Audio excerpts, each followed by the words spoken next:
Kill Complacency, a podcast that inspires growth and intentionality and helps you overcome your greatest obstacles. All right. My guest today is CJ, and he's going to say his own last name. Dumitrescu, Dumitrescu. It's Romanian. Yeah. So. Thank you for saying it. Yeah. But I know CJ because he's friends with my kids, and I know he's intentional. He loves self-help books and just graduated, and he's actually like a front-end manager at Homeland. We were just talking about Homeland. He's been coming to our real estate meetups, but he's just strong work ethic, and I feel like he's got a story to tell the world. So CJ, could you kind of tell us a little bit more about your Romanian name, how you came to Oklahoma? So give us your backstory. Yeah. So if I start with my Romanian name, my grandparents immigrated here from Romania when my dad was like 3. Mm-hmm. They moved to California, and they lived there for a few years, but my grandpa did not like the industrial nature of Los Angeles. All of the, he said he couldn't breathe because like the air problems as well. So they ended up moving to Gresham, Oregon. Okay. And that's where my dad lived for most of his life, and that's where he met my mom as well. So my mom had moved there from, I believe, Arkansas at the time. So they had moved there about 10, 20 years before, and that's where they got married, and that's where I was born. So I lived there for about 12 years, and my parents were like, this Washington, Oregon place isn't a very good place to raise our kids because you have like the political sphere. Just the culture is way different here. When I moved down here, it was like a shock. Like people were actually nice, and I didn't know that was a thing. I didn't know people were nice like that. So, but then it's also like way more expensive. Like I just came back from visiting there like 2 weeks ago, and gas is like $4 or $5 a gallon down there. And that's just the regular. Yeah. And my friend was telling me about how every time Trump has done a cut on the gas, the governor has raised taxes to make up for the tax break. No. Yes.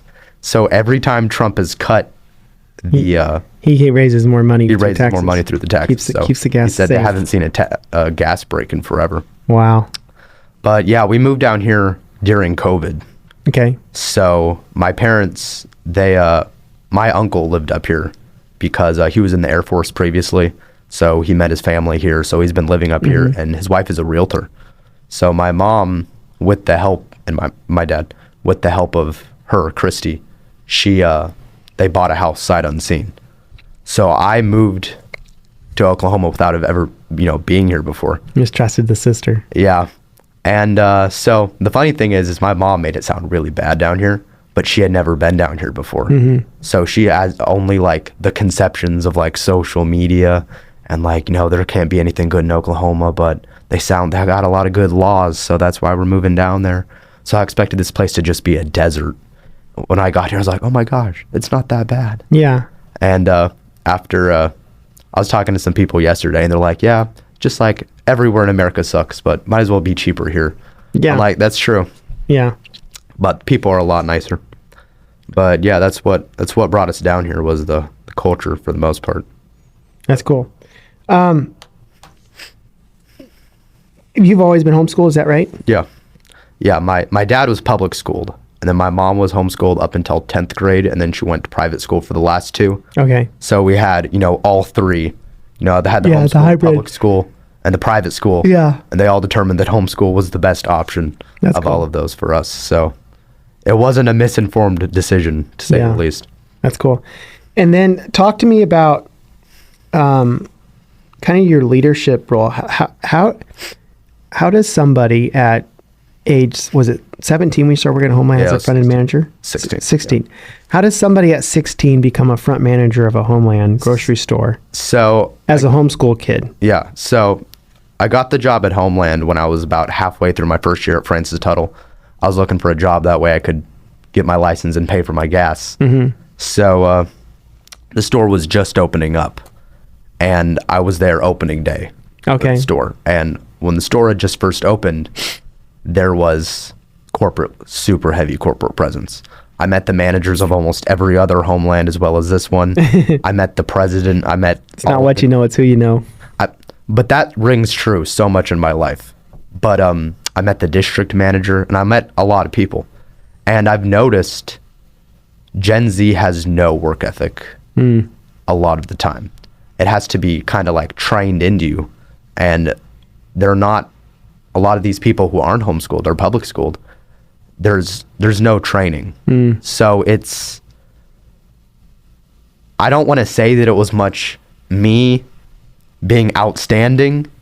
It was me just doing what I've been taught. Sure. And what your parents raised you to. Right. And then it kind of just separated myself from everybody else. Well, I bring it up because a lot of people would say homeschool kids are unsocialized and they can't function in the real world. But you, at age 16, you're literally running the front of the store. Right. But stereotypes are there for a reason. Yes. And there are those kids. And I do know those as well.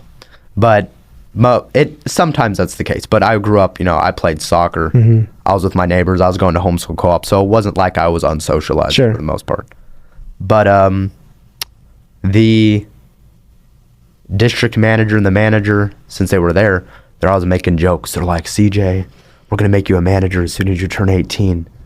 And so the spot for assistant front-end manager opened up. And I was like, I'm going to apply for this as a joke. What happens. So I apply. And the manager of the store wanted me to get it. But she was like, I don't know if I can do that because, it goes against company policy because you got to be 18 years old. And the district manager was there, and I was like, hey, Brandy, what do you think of this? And she's like, I'll see what I can do. But the funny thing is I had met the vice president at the time, and he was the COO as well. And he was super nice, and he really liked me just because I did my job. And I think I've noticed that older people take a liking when they see just a younger person who has a work ethic because and ambition as well, because that's just something I've noticed. No, they do for sure. But because I think they see what you see with your peers. Right. And they start to think, the worst things. But then when they see you with your strong work ethic and leadership, they're like, oh, there's hope. Yeah. So that's what you give them is hope. Yeah. Well, and so the funny thing is the first time I met him, I was a cashier, so I'm cashiering. And we were doing a food bag sales event where we're trying to get the donations to help the food shelter. And someone was like, hey, when this guy comes through your line, you got to try to sell him a food bag. And I was like, okay. So he comes through and I'm like, would you like to donate $10 to help the food shelter, the food bank? And he's like, is this kid asking me, the president of the company, if I'd like to donate $10? He's like, yeah, I would. In fact, do too. He's like, every time I come through your line, I'll buy a food bag. I'm like, wow. Cool. So next time I see him, he's going through someone else's line. He's like, hey, make sure he buys a food bag. And he's like, this kid's got the eyes of a hawk. So I ended up talking to him whenever he came in, and he lived about a mile away. So while I'd met a lot of the other corporate and they kind of, faded away as the store got older, he was there a lot because he helped open the store as well. So this was kind of his baby store. So I had gotten LinkedIn for at Francis Tuttle for networking purposes. And I sent him a connection invite and he connected. And I was like, you know what? I'm just going to ask him. So I'm like, hey, Mr. Harding. So I applied for this, and I understand if you don't think I'm a good fit for the position, and I'm not asking for you to help me do it, but is there a possibility that an exception could be made in this scenario? And he's like, I'll see what I can do. And a few weeks later, I got the position. That's crazy. That's pretty cool. LinkedIn. LinkedIn, I recommend LinkedIn. Yeah, that's cool. Don't post, but you can network. Yeah, that's good. That's cool. I know, CJ, that you read a lot of self-help books. What is your what's one you read recently that's actually the last one I read was Jordan Peterson, 12 Rules for Life, the second one, Beyond Order. And that's a really interesting book. And I kind of struggle reading Jordan Peterson because he has a lot of good things to say, then a lot of his stuff I'm just kind of like, that's kind of sketchy. I don't know about that. So a lot of his practical applications I agree with, but a lot of the rhetoric and the, the logic he uses to get there is what I kind of struggle with. So I always recommend Jordan Peterson to critical thinkers. Like I think that if you can discern what you're reading, then I recommend it. Take it with a grain of salt. Sure. But if you read everything you believe, it might not be the best. That's good. Tell me, how did you develop that appetite? Because I feel like, CJ, you're maybe decades ahead of most people in this with pursuing that. How did you develop that? Is that something your parents encouraged you to do? Did you just pick it up? So when I lived in Washington State, my dad worked at the county jail as a corrections deputy.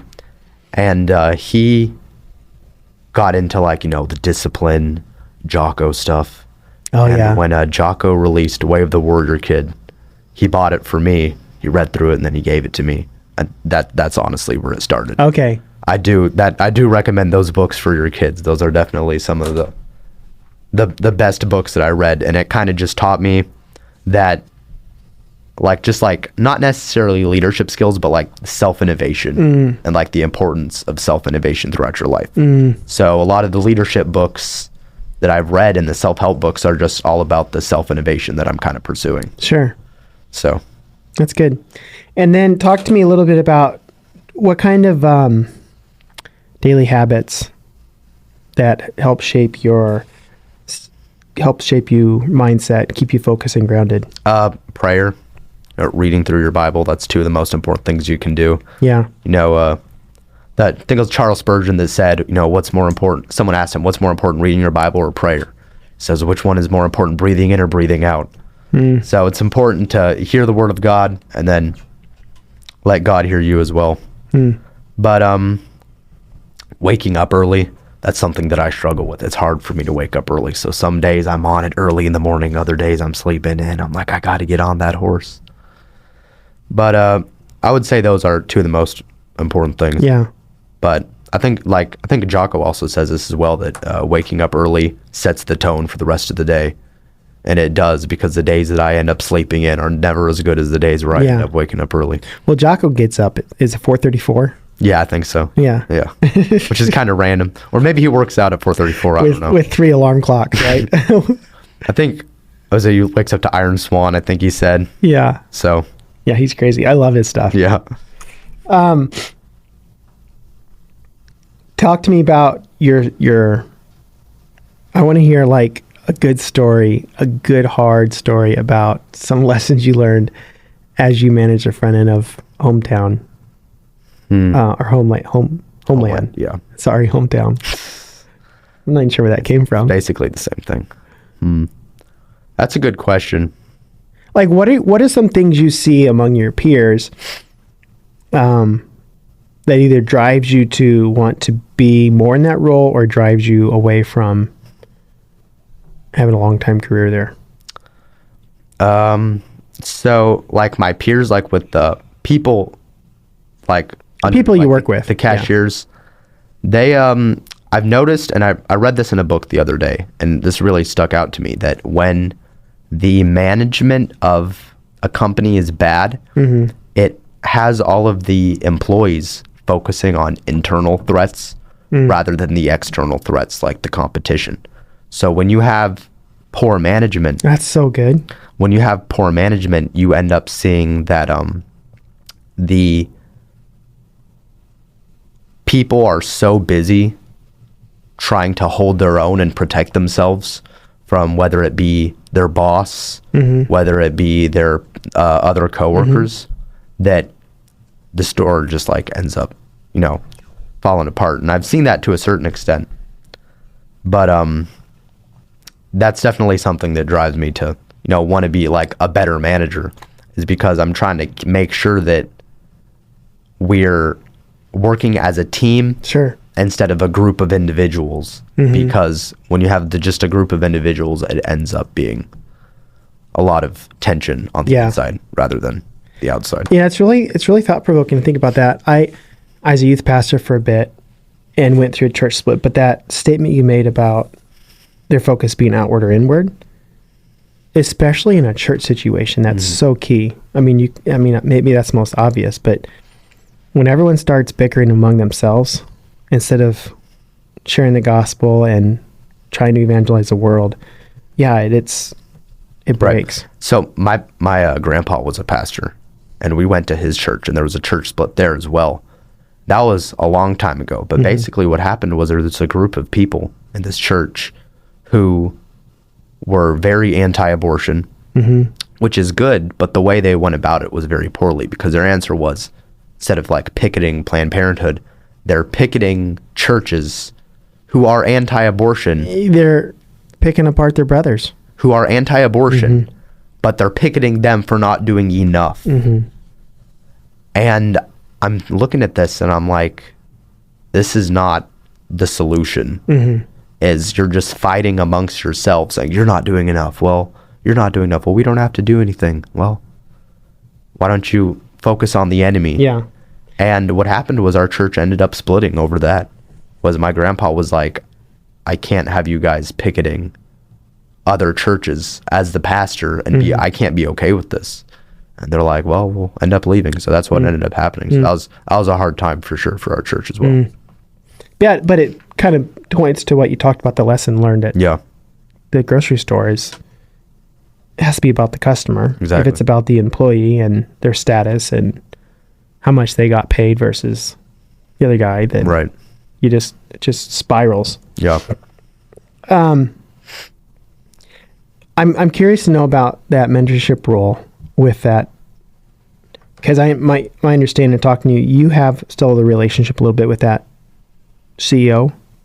Not so much. So unfortunately, something ended up happening with the board, and he was let go. Okay. But to my understanding, it was not any wrongdoing on his part. Yeah. And I think it had to do with the interim CEO that was in place. He was making a lot of decisions that weren't necessarily for the best, and he didn't like it, so he ended up having to be let go. But I believe he works at a private equity firm now, so I think he's doing pretty good for himself. But I haven't talked to him too much since then. I have a little bit. You should reach out on LinkedIn and get coffee. But yeah, maybe I will. He'd remember you. Yeah, no, for sure. No, that's cool. Okay. What helps you stay motivated when you're dealing, because I know in leadership, grocery store, what helps you stay motivated in that situation when things get tough and everyone around you isn't putting in the same effort?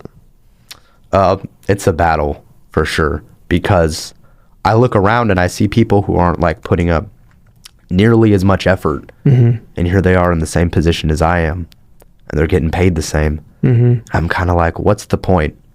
But I remember that it's not necessarily all about how you feel, because I put in the extra effort for the customers of the store and for my other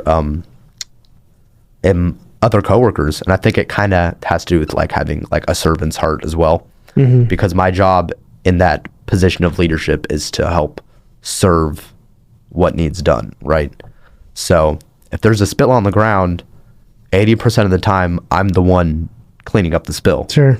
But, you know, if there's a cashier that needs help, you know, figuring out an order, I'm also doing that. And then at the end of the day, I'm coming down and I'm counting up the money so that I can close the store. So I always thought that was funny that teenagers run Homeland, because I'm closing the store at 11 o'clock and it's me, a 16-year-old, and another 16-year-old who is my cashier. Yeah. But I think that's what it comes down to, is just the need for a servant's heart, and not necessarily that, just know that even if you don't see the fruit of your efforts immediately, they're not in vain. That's good. That's really good. I know, CJ, you're interested in real estate as well.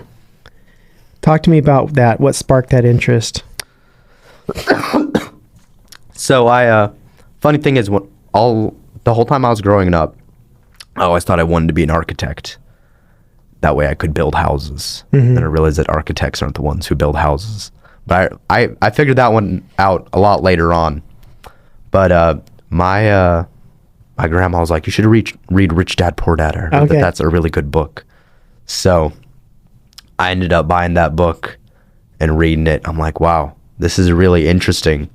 And I've always kind of had a head for finance just a little bit. You know, I like money, not necessarily just like having money. Yeah, numbers. But I like the numbers of money and stuff like that. You know, you got the cash flow in and out. I just agreed to be the treasurer for a Turning Point USA chapter here this morning. So that's just something I'm into. So I was like, well, this is a really good field where I can not sit at a desk all day because. Sure. So when I was 15, I was like, well, what do I want to do? And I went to Francis Tuttle and I was trying out certain programs, like just looking around, and I couldn't decide between the cybersecurity or the advanced manufacturing. And in the advanced manufacturing, we have a lot of, hydraulics, pneumatics, not computer programming, but machine programming. You're programming the machines, robotics. Yeah. And there's a lot of hands-on work. And I go to the cybersecurity room, and they're all just sitting there on their computers like this. And I'm like, I don't know if I could do that all day, every day. So I was like, let me do this advanced manufacturing thing. And I'm glad that I went there. But something I've noticed is I like to be up and around and doing something. Moving. That's something I've noticed that real estate has to offer, is that you make money doing it as well.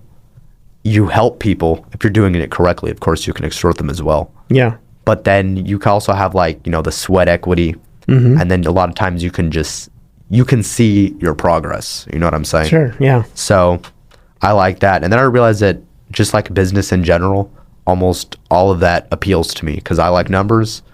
I like sales. I like talking to people. I like the communication and the relationships. So when I started reading about real estate, I was like, this is something that I could definitely get into.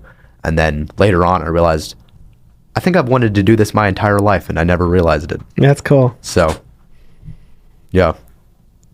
What kind of steps are you taking to pursue that dream? So yesterday I signed up to get my real estate license. Okay. On I know a broker, and he has a school that's fairly cheap. So I'm going to go through the school and then get my license. But hopefully I want to buy a house in the next 6 months to a year after doing a little bit of saving to get the down payment. Yeah. And probably be a smaller house, maybe a little bit of work into it, not too much, but and then rent it out. So that's the plan. We'll see how that goes. If you can start that right now, CJ, you'll be a wealthy man. Yeah.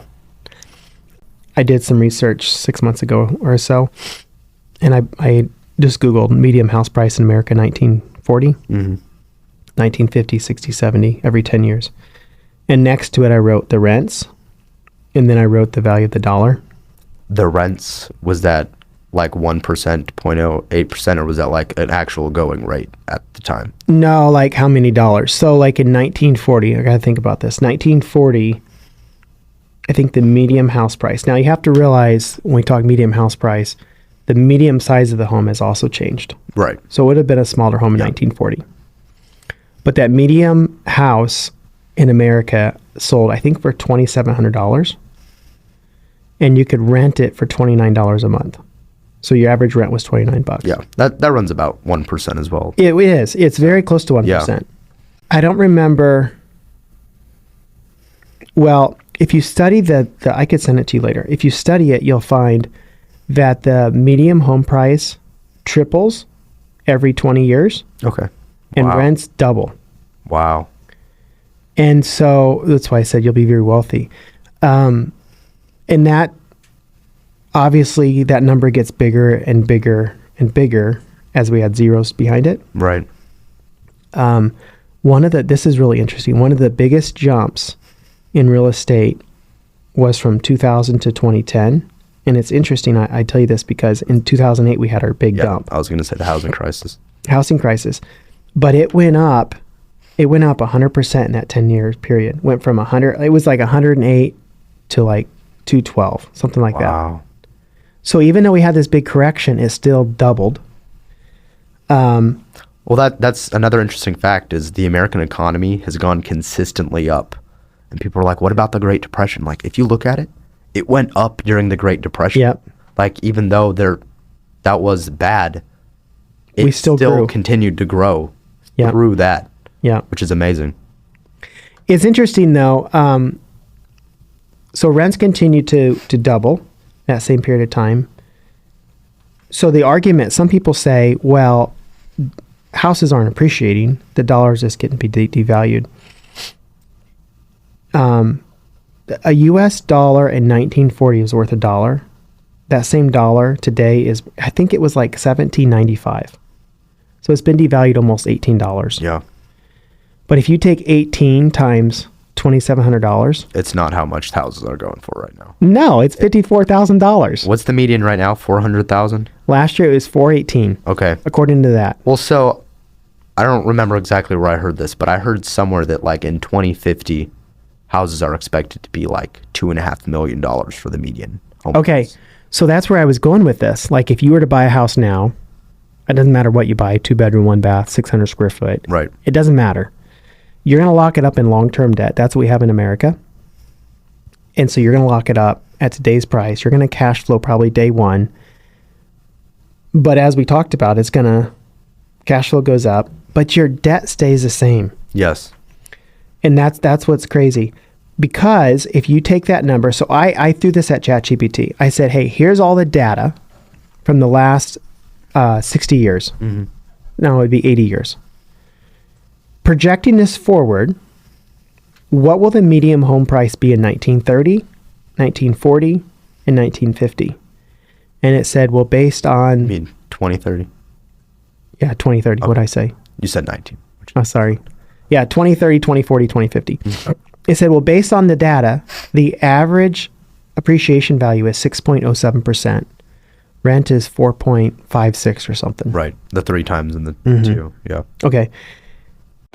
Just wanted to thank you guys for listening to the end. In closing, I just wanted to add that if this message resonates with you, if it aligns with your values and something in it today triggered something, then you can also look me up on Facebook, LinkedIn, Instagram, YouTube. We are really trying to help people live more intentional lives to kill the complacency with which they have subscribed to. I know there's many ways which I get sucked in all the time. So if this is beneficial, follow me there.